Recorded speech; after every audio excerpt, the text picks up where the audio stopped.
Welcome to the Sandhills Baptist Association podcast with Don Cherry, sharing stories of churches working together for the gospel.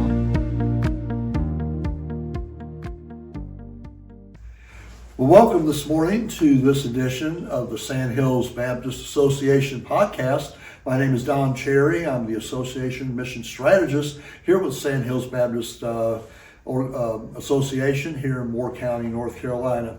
And the purpose of our podcast is we are seeking to reach out and connect with both faith and community leaders and how we can partner together and I think for the cause of the gospel, for the cause of the kingdom here in our county and in the surrounding region. This morning I have Pastor Dan Francis with us. Dan is the senior pastor over at Christ Community Church in Pinehurst, right? You know, the address is Pinehurst. I'm still 3 years in the area. I'm still trying to figure out where some of the boundaries are. Right. You know, I guess you are that. We're right on the west end. Pinehurst. Right. Okay, right on the west end of Pinehurst there. And my conversation with Dan this morning centers around the fact that this past summer and all, he was on a 3-month sabbatical. And we're seeing that word being used a lot more, even within our Southern Baptist ranks here in the state of North Carolina, encouraging pastors to probably every 5 to 7 years to take anywhere from a 30 to 60 day sabbatical for the purpose of rest. That's right. You know, we live in such a chaotic, fast-paced society, with social media and all that going on, and just the information that we're continuing bombarded with and all. It just seems there's not that time to rest, to sit and contemplate or pray or seek or whatever like that. It's just a go schedule. And of course, the size church that Christ Community is, you well understand that, because I got to be honest with you, man. I don't know how you keep days straight, what you got going on. So, Dan, I just want to ask you just some questions here with that. So, what is it that precipitated your sabbatical? Was it you going to your church and saying, I got to have time off, or the church saying, hey, we think you look kind of stressed. Right. Why don't you take some time off? Right. Yeah, so our church has developed our elders in their desire to care for us as their pastors. Over the last 3 or 4 years, have developed kind of a sabbatical plan or a sabbatical policy that is available for each of our pastors and our ministry directors to apply for. There's some prerequisites, having been at the church or been in ministry for a defined amount of time. And function in a role that is not just serving in ministry, but leads leaders and leads ministries, knowing that, as you mentioned, in a church of our size, but really a church of any size, leading leaders takes another level of energy and preparation. Right. And so it was actually initiated by our elders as kind of a part of our compensation package to consider, and there's an application process in advance to be approved by the elders for sabbatical. Okay. Now with that, what kind of timing do they give? Like, okay, you've been here 10 years, so you get 1 month, or how does it work? Yeah, so we're still learning. We've had 2 of previous pastors take sabbatical. Generally you're eligible after 7 years. Again, if you think about the origin of the word sabbatical, of course it's tied to Sabbath, tied back to Genesis chapter 1, and where God rests. The word Sabbath actually means to cease from work or to rest. And then you have these rhythms throughout the Old Testament. Of course, you have the Sabbath day, the 7th day. But then if you read through the law, you've got every 7 weeks or 70 weeks and 7 years, and all those kind of things where there's rhythms of rest that are kind of built into God's economy, and for his people, the Israelites, he kind of puts that into writing. And so that's where the concept of Sabbath comes from. So generally in our context, for me, I've been in ministry 20 years. I'd been at the church 7.5 years at that point, and had been in the lead pastor role, the senior pastor role, for about 5 years almost. So it's based on tenure, and then kind of who's been there the longest and kind of their role. So our worship pastor took one 2 years ago, and I took mine this past summer, and our missions pastor is actually in the process of working through his application with our elders for the spring of 2027 is kind of what he's looking at. Okay. So you have to submit an application and follow some of the parameters about 6 months out. So he's starting to think about that so he could get that submitted by the end of the summer this year. So that, we can provide coverage for the ministries that they lead. You can plan for the budgetary requirements if there's any expenses that the church is going to offer to absorb. And then you want it to be intentional. You want to see what their plan is. It's not just an extended vacation. Right. With that, how long did it take you, once you went on sabbatical, to be to the place where you felt like, okay, I'm getting some rest? Longer than I expected. I've taken 2-week vacations before, and it definitely takes time to to begin to decompress. It probably took about 6 weeks. Really? 6 or 7 weeks. Now, this was my first sabbatical in 20 years. And it's been an intense season in our ministry for the last 5 as the senior pastor. So that was surprising me, to really get to a place where you felt like you weren't thinking about work responsibilities. You weren't waking up kind of in that mode. You weren't feeling the need to produce something. So it was probably about 6 weeks in before I completely felt like I was in a place where then I could rest, listen, begin to practice the S's, silence, solitude, stillness, simplicity, settledness. It took about 6 or 7 weeks. Wow. Now, did your whole family go with you? So my sabbatical was 3 months, and so we had different elements that were part of that. So there's physical rest, there's spiritual renewal, there's family connection, and then there's kind of personal reflection. And so I planned my sabbatical around kind of those tenets. And so some of that includes professional development. So like I early on did a conference, a preaching conference, where I got to go and be a part of being just enriched and renewed and kind of taught how to become a better preacher. Want to develop that, continue to develop that primary gift and skill related to being a senior pastor. It happened to intentionally coincide with our 20th wedding anniversary. So my wife and I got to get away and celebrate our 20th anniversary in late May, early June, spend some time with my family for family reunion. Then just be home with our kids, who we planned it over the summer while they were off school.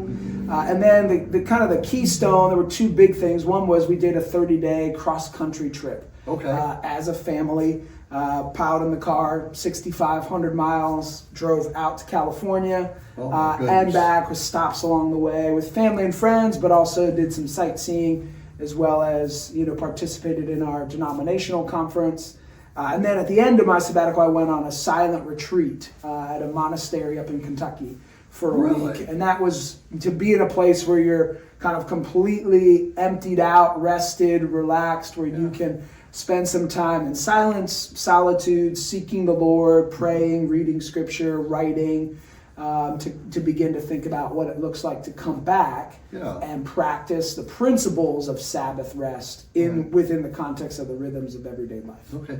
So how did it work? I remember pastoring also back in the day before cell phones. Where you go on vacation, and of course you always leave your number where you're going to be, with your head deacon or whatever, and say, only in case of emergency.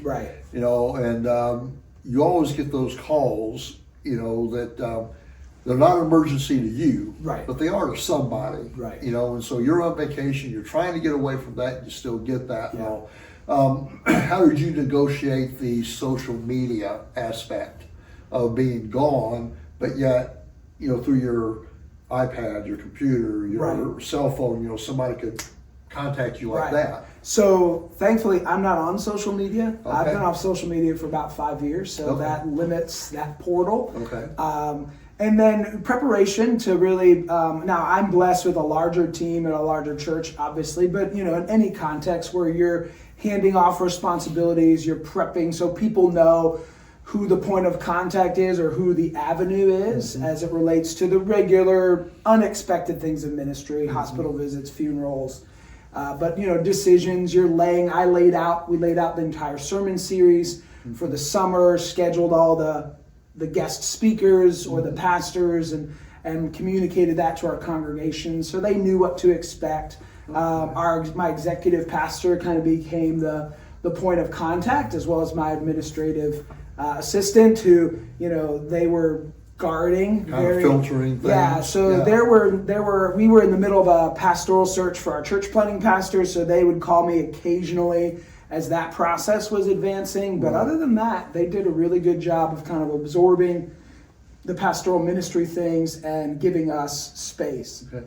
I want to ask you this too. You mentioned this was kind of a birth from your elders. Yep. The thing that came up with the need, they see the importance of that.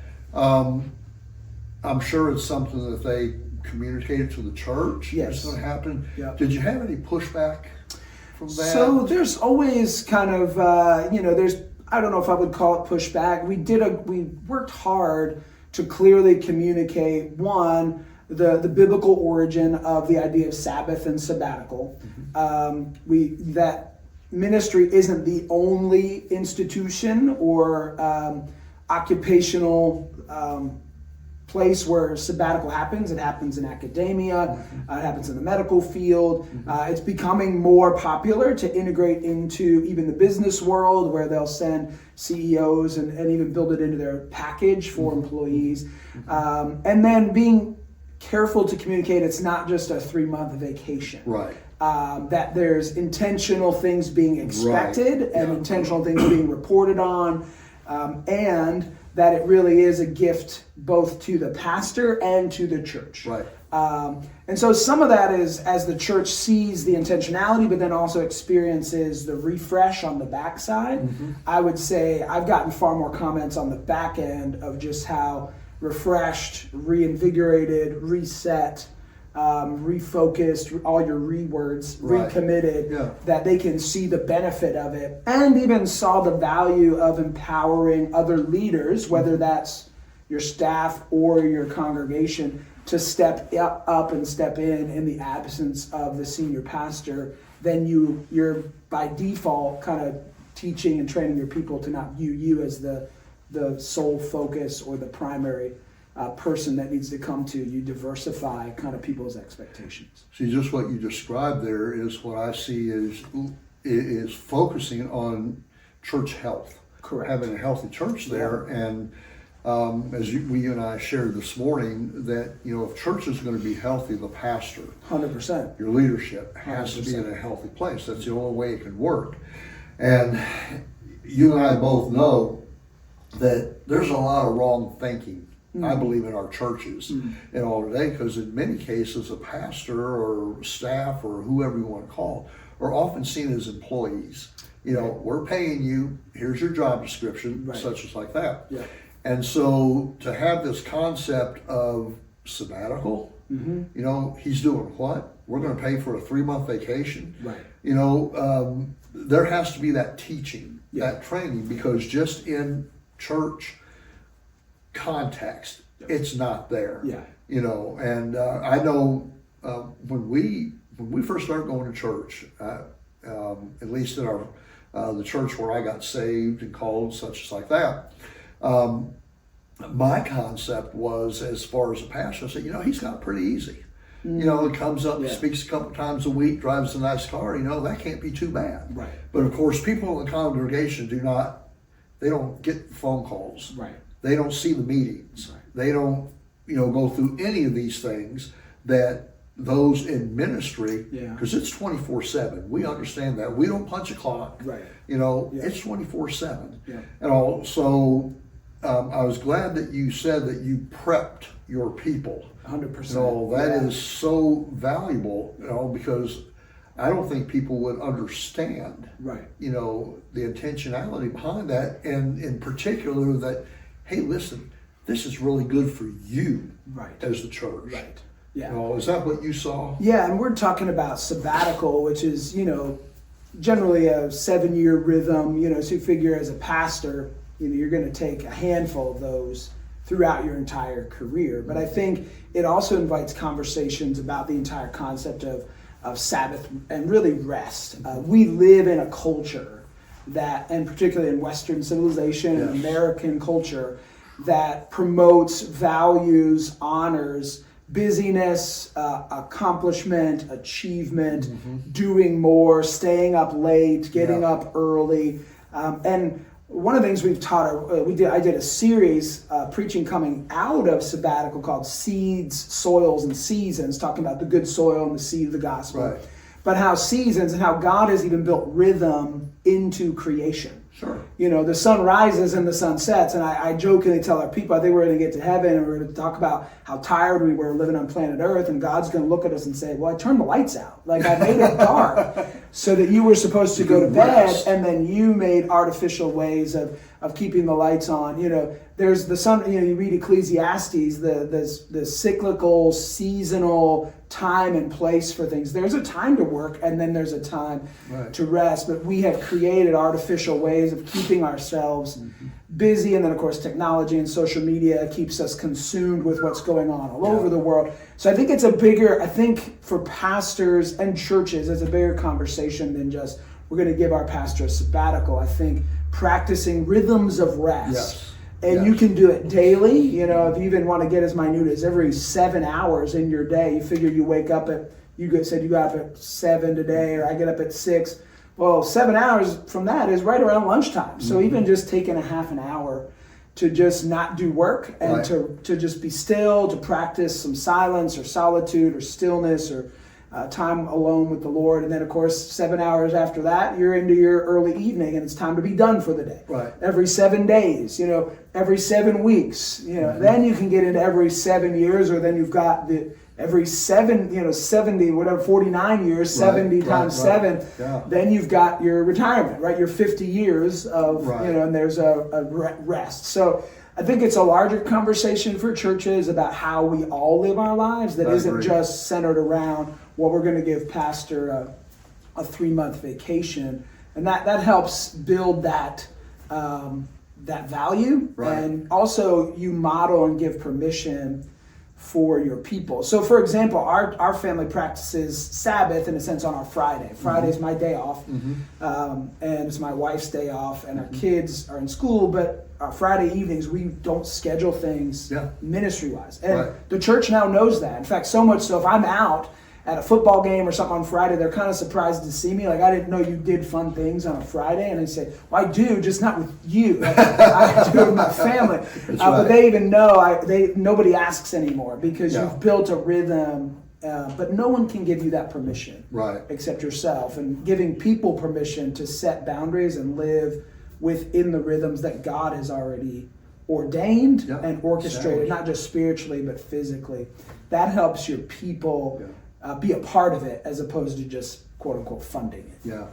Well, if I'm not mistaken, everything back in the old covenant under the law, wasn't the land also to rest every 7 years? So you read fallow ground. We talked about that with seed, soils, and seasons. Where if you're planting all the time, or you're not rotating your crops, you know, thank you, George Washington Carver. You know, you're not rotating your crops. You know, you're not getting the full nutrients to grow healthy things. Well, with that, I know we, Sand Hills Baptist Association, we're going to be hosting a pastoral just retreat. You know, rest and refresh. It's going to be July the 16th and 17th.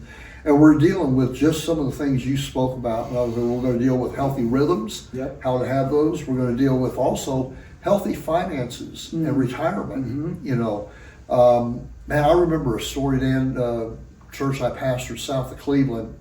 There's a little community over from us called Hinckley. I don't know if you're familiar with that, but Hinckley was, like this, the buzzard capital of the world. That's what it was known for. And there's a pastoral couple in a little church there. They were both in their 80s. You know, the wife was, she started to deal with Parkinson's and things like that. Well, he had to eventually step away from the church. And I saw him one time down at the grocery store, and he's bagging groceries in his 80s. You know, because there just wasn't the funds where he could retire and stop. And I think a lot of our pastors could be in that, you know, so that's a stress. You know, that's going to fight against rest, you know. And then we're also going to have, I'm going to have my son in, who pastors over in West Virginia. not this summer, but last summer, he went on a 2-month sabbatical. Yep. And again, it was his elders that initiated that. Yeah. And they are working that into their plan for their elders, ministry workers, such as like that. And I think they're going to do, don't quote me on it, but I think he said they're looking at 5 years. Gotcha. And all where they're going to do that. But he's going to come and just share that with us and how to rest. And the thing that, and you would probably say the same thing too, when I was talking to him about that, especially after he got off his sabbatical, one of the first things out of his mouth, he said, "Dad, I wish I would have done this sooner." Yeah. You know, did you feel Yeah, that? I think it's one of those things. When you're young, you know, you assume invincibility. You want to prove. I think when we're younger, we want to prove Absolutely. ourselves in ministry. We feel maybe a little unworthy. I think your retirement conversation is the same thing, where we don't think about it. We tend to have those conversations later, where it's almost too late. Too late. Because if you start with a little early, it compounds over time. And so Right. I think, you know, sabbatical and all that tends to be a conversation about, you know, that we have with older guys. And I do think it's probably something that needs to be talked about early to give young guys permission to embrace limits, to embrace being human. I have a little sign next to my bed that says, "Give it to God and go to sleep." You know, and that idea that every night we have to practice dependence. Yes. Because my mind has to shut down, my body has to rest. And so I have to hand those things to God and then decide in the morning, am I going to take it out of his capable hands, or am I going to leave it where I placed it? You know, what's mine and what's his, but being mindful that just because we can, energy, effort, doesn't mean we should. And what practices or habits of rest are we building in from a young starting point in ministry, so that we don't burn out, so that we don't end up without having thought about some of those things before it becomes almost too late. We're about at our time limit here. I want to close this thing out, but you mentioned about in the evening. I started to, I found on my phone, just popped up there, but it was evening prayers, like just before you go to bed. You know, and I started listening to that before I prayed before going to bed. And I found that just listening to that, you know, which helps me, it doesn't take a whole lot to empty my mind and everything, but just to kind of empty. So now when I'm praying and everything, I'm focusing on, you know, that relationship with there. And I have found that my sleep has been better. You know, because now I'm going to bed and I'm not thinking, okay, A, B, C, D, E, F, G. You know, it's almost like it's been taken care of, and then I get up in the morning and now I focus on that. So I'm hoping that with this refresh pastors retreat that we have January 16th and 17th here at the association office, and if you listeners and all our pastor or pastoral staff would be interested in information, you can contact our association here through either our website or it has our contact information on that, Sandhills at sandhillsbaptist.org. But I hope that we see more of this, Dan. You know, and I know you have the Pastors Network that meets 4 times a year. They're at Christ Community. You know, I hope that'll be one of the subjects and everything that, you know, will be encouraged toward that. I know we're going to push it through our association with our pastors here and all. And just the bottom line, we want to see healthy churches. But we've got to minister to the pastors if that's going to happen. And I'd be happy to sit with anybody who wants to ask questions or, you know, plan a sabbatical just to give some personal insight. Great. Well, Dan, thank you for being with us. You, and all, thank you for to. being with us, and hope that you'll join us again in our next podcast, the Sand Hill Baptist Association. Don Cherry saying, have a great week. Thanks for listening. For more information or to leave a comment, you can reach us at 910-947-2238 or send an email to sandhills@sandhillsbaptist.org.